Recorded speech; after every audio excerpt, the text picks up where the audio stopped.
والصلاة والسلام على سيد الرسل وخاتم الأنبياء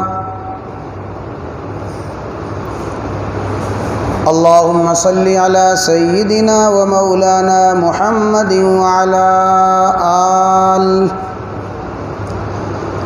وعلى آل سيدنا ومولانا محمد وبارك وسلم وصل عليه.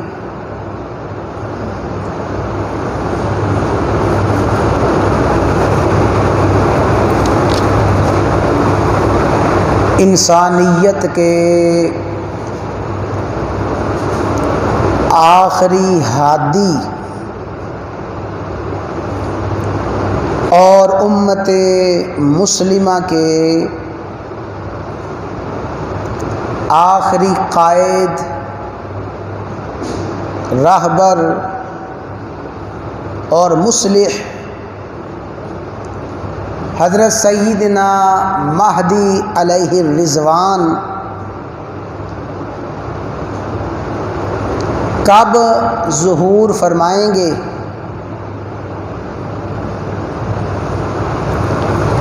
اس حوالے سے کل کے درس میں کچھ بات ہوئی تھی۔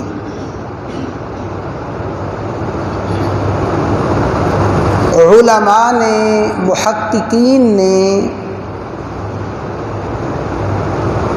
امام مہدی کے خروج کی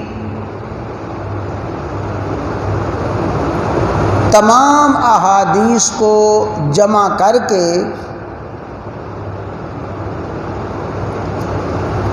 تیس ایسی علامات اور نشانیاں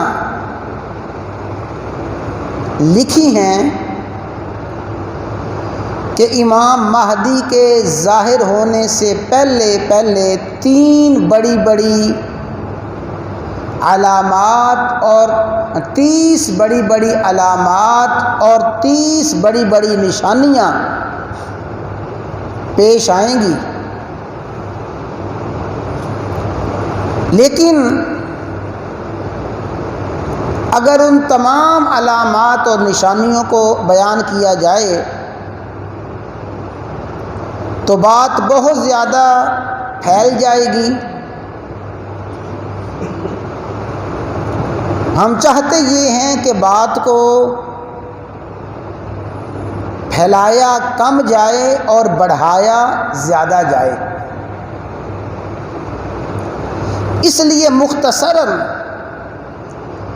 بالکل آخری علامات اور آخری نشانیاں 2-3 عرض کر کے انشاءاللہ العزیز بات آگے بڑھائیں گے۔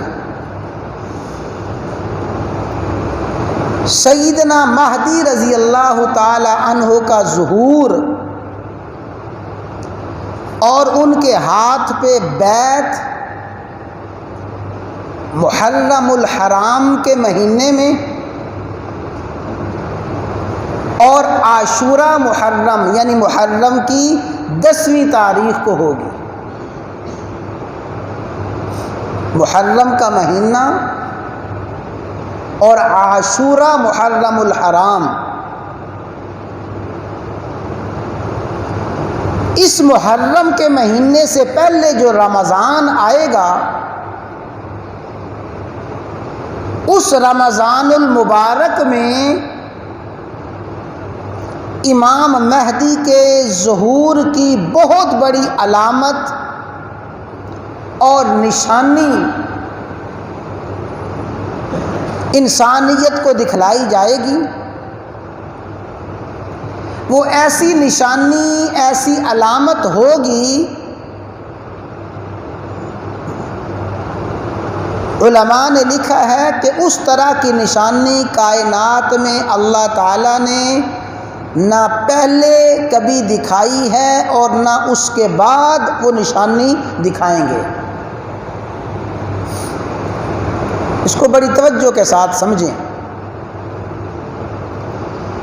امام مہدی کے ظہور سے پہلے جو ماہ رمضان المبارک آئے گا، اس رمضان المبارک میں 2 گرہن لگیں گے،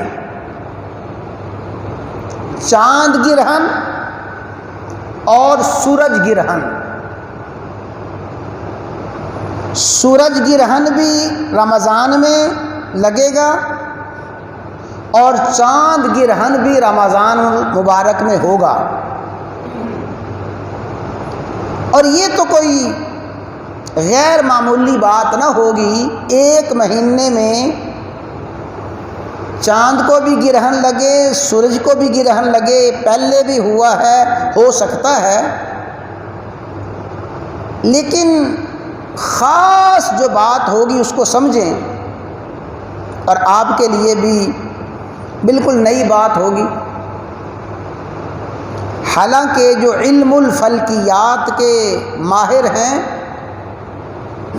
یا علم الفلکیات ہے، سورج کا، چاند کا، ستاروں کا علم، علم الفلکیات میں یہ بالکل ابتدائی بات ہے۔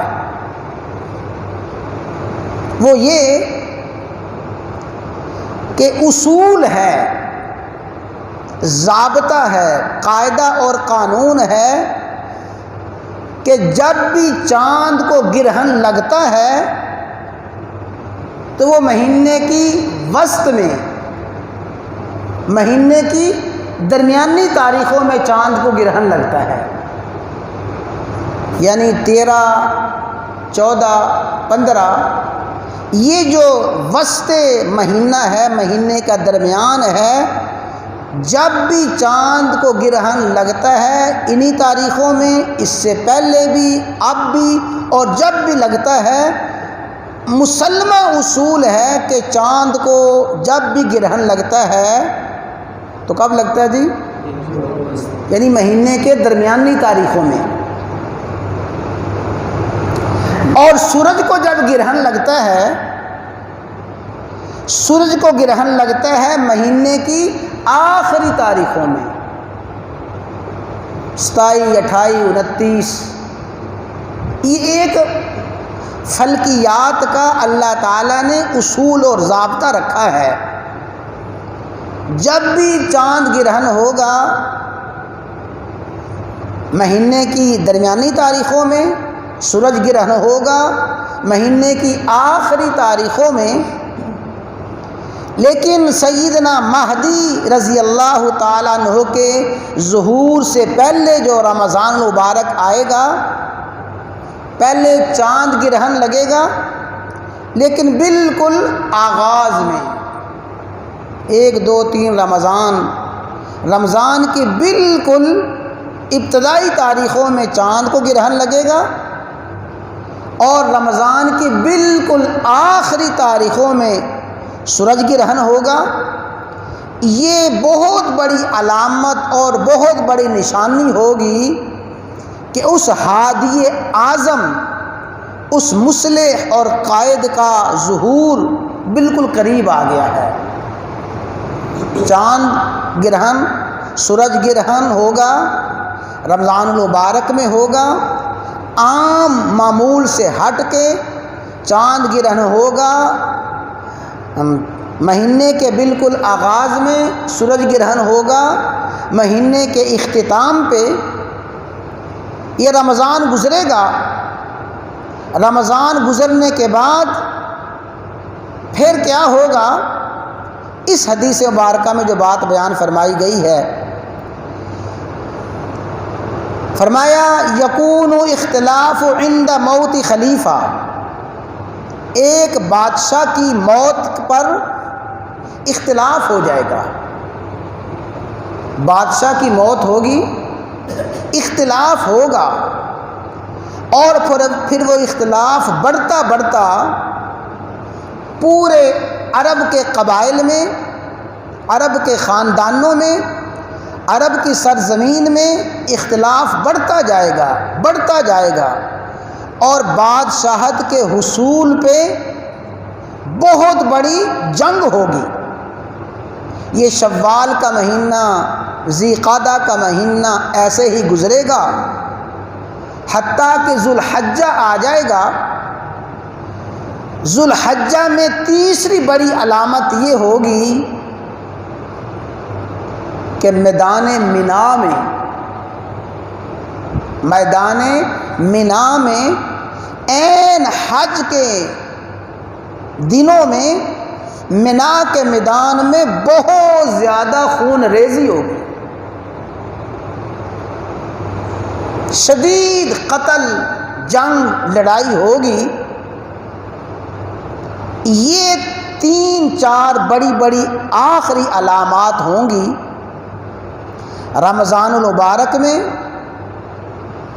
شوال ذیقعدہ میں اور ذوالحجہ میں میدان منا میں امام مہدی کے ظہور کی علامات ہوں گی۔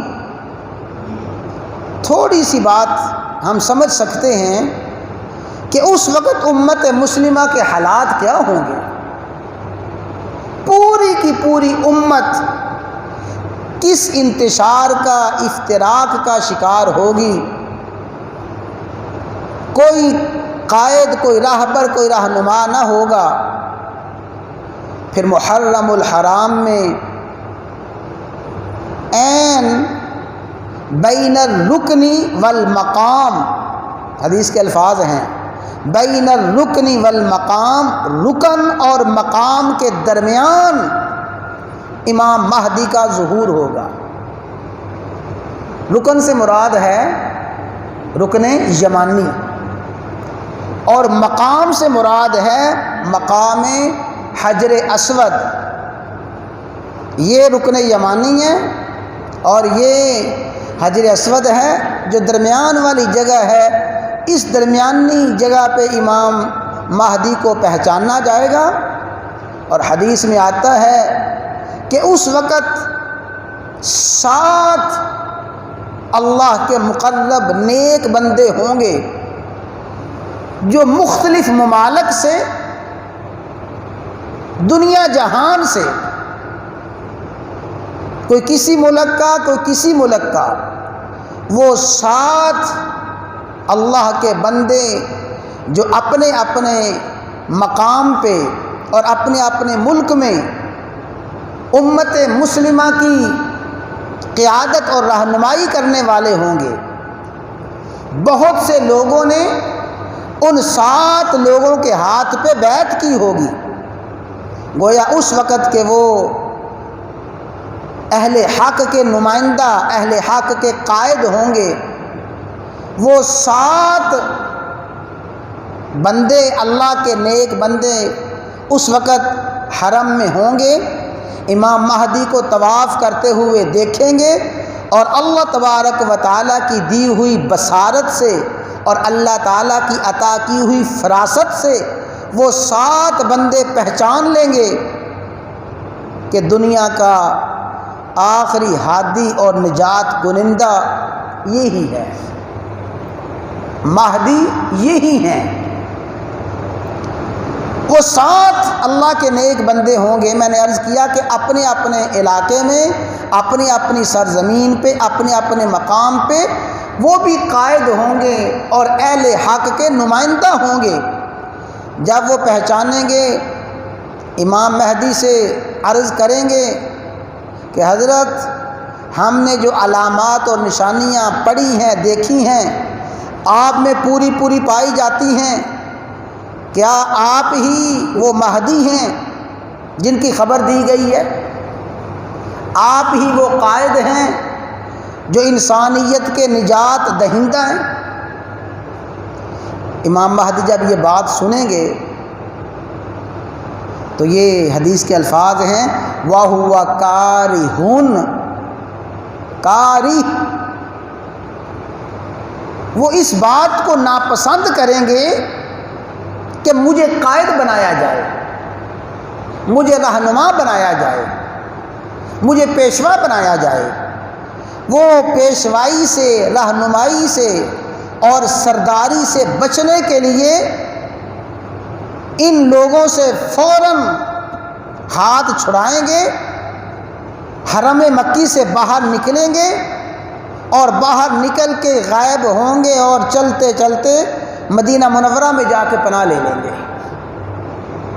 کیوں؟ یہ سرداری اور قیادت اور خلافت اور حکومت مجھے نہیں چاہیے، میں حاکم، میں بادشاہ نہیں بننا چاہتا۔ بچنے کے لیے، بادشاہت سے، خلافت سے، امارت سے بچنے کے لیے مکہ مکرمہ سے چلیں گے، چھپتے چھپاتے مدینہ منورہ چلے جائیں گے۔ یہ اللہ کے نیک بندے، مقرب بندے تلاش کریں گے، تلاش کرتے کرتے پھر یہ مدینہ منورہ آئیں گے، پھر مدینہ منورہ سیدنا مہدی سے ملاقات ہوگی، پھر ان سے گزارش کی جائے گی، پھر مہدی وہاں سے بھاگیں گے اور وہاں سے چھپتے چھپاتے پھر حرم مکی میں آ جائیں گے۔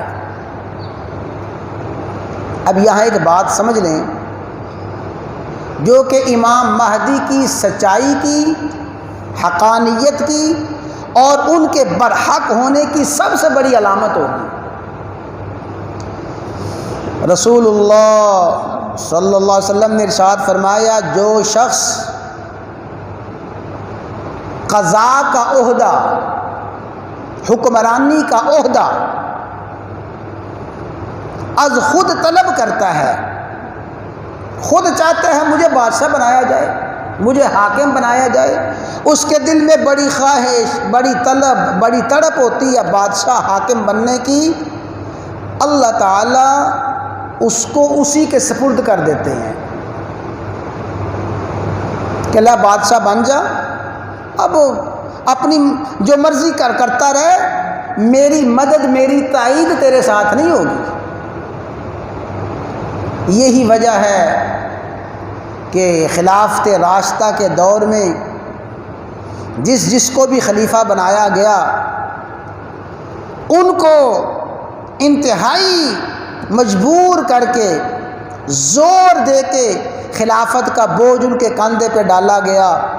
اسی طرح سیدنا عمر بن عبدالعزیز رحمہ اللہ تعالیٰ کے حالات زندگی میں پڑھیں، عمر بن عبدالعزیز کو بڑی زبردستی منتیں سماجتیں کر کے خلیفہ بنایا گیا۔ تو خلافت اور حکمرانی ایک اتنی بڑی ذمہ داری ہے، جس شخص کو خوف خدا ہوتا ہے وہ بڑی مشکل سے اور بڑے مجبوری سے اس ذمہ داری کو قبول کرتا ہے۔ تو امام مہدی بچیں گے، اپنے آپ کو بچائیں گے، کبھی مدینہ منورہ میں جائیں گے چھپتے چھپاتے، کبھی حرم مکی میں، حتیٰ کہ پھر تیسری مرتبہ جب ملاقات ہوگی تو یہ اللہ کے نیک بندے امام مہدی کو خدا کا واسطہ دے کے عرض کریں گے، حضرت دیکھیں اس وقت انسانیت کی حالت کیا ہے، اس وقت امت مسلمہ کی حالت کیا ہے، پوری امت مسلمہ کس بے کسی بے بسی کا شکار ہے۔ تو اس طرح اللہ تبارک و تعالیٰ کے ہاں ہم مجرم نہ ٹھہریں، اللہ تعالیٰ کے ہاں ہم مجرم نہ ٹھہریں کہ ہم نے امت مسلمہ کی رہبری نہیں کی۔ اس وقت آپ ہی رہبر ہیں اور آپ ہی اس بات کے اہل ہیں اور آپ ہی اس بات کے حقدار ہیں کہ امت مسلمہ کی قیادت سنبھال لیں۔ اس طرح زبردستی مجبور کر کے امام مہدی کے ہاتھ پہ حجر اسود اور رکن یمانی کے درمیان فَيُبَايِعُونَهُ، اللہ کے یہ نیک بندے بیعت کریں گے۔ سب سے پہلے یہ 7 بندے امام مہدی کے ہاتھ پہ بیعت کریں گے اور یہاں سے امام مہدی کی خلافت اور جد و جہد کا آغاز ہوگا۔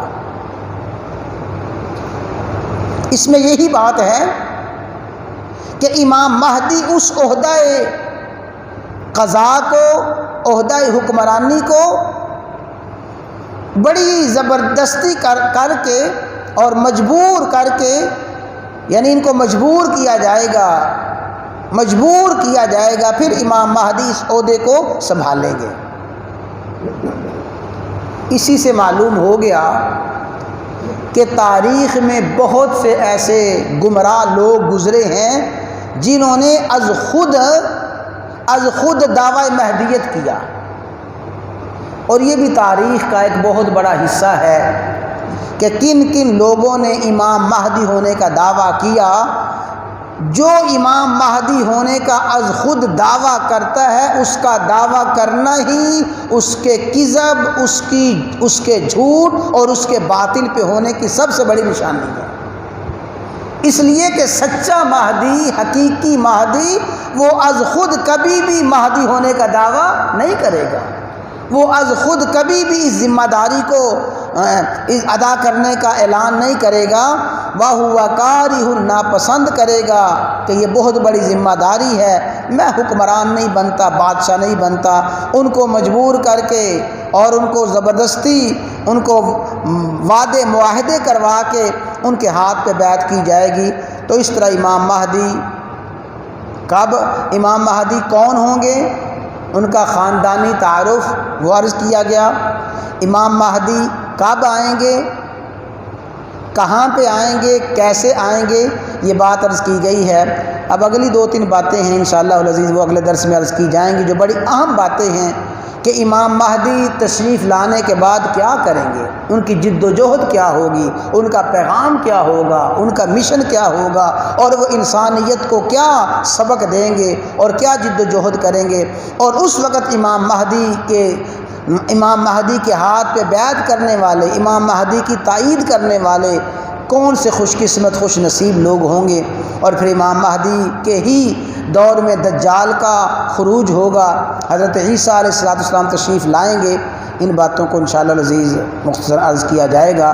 دعا ہے اللہ تعالیٰ اہل حق کا، اہل اسلام کا جو آخری قافلہ ہے، اللہ تعالیٰ اس آخری قافلے کے ساتھ، اہل حق کے لشکر کے ساتھ ہر مسلمان کو اپنا تعلق مضبوط کرنے کی توفیق عطا فرمائے۔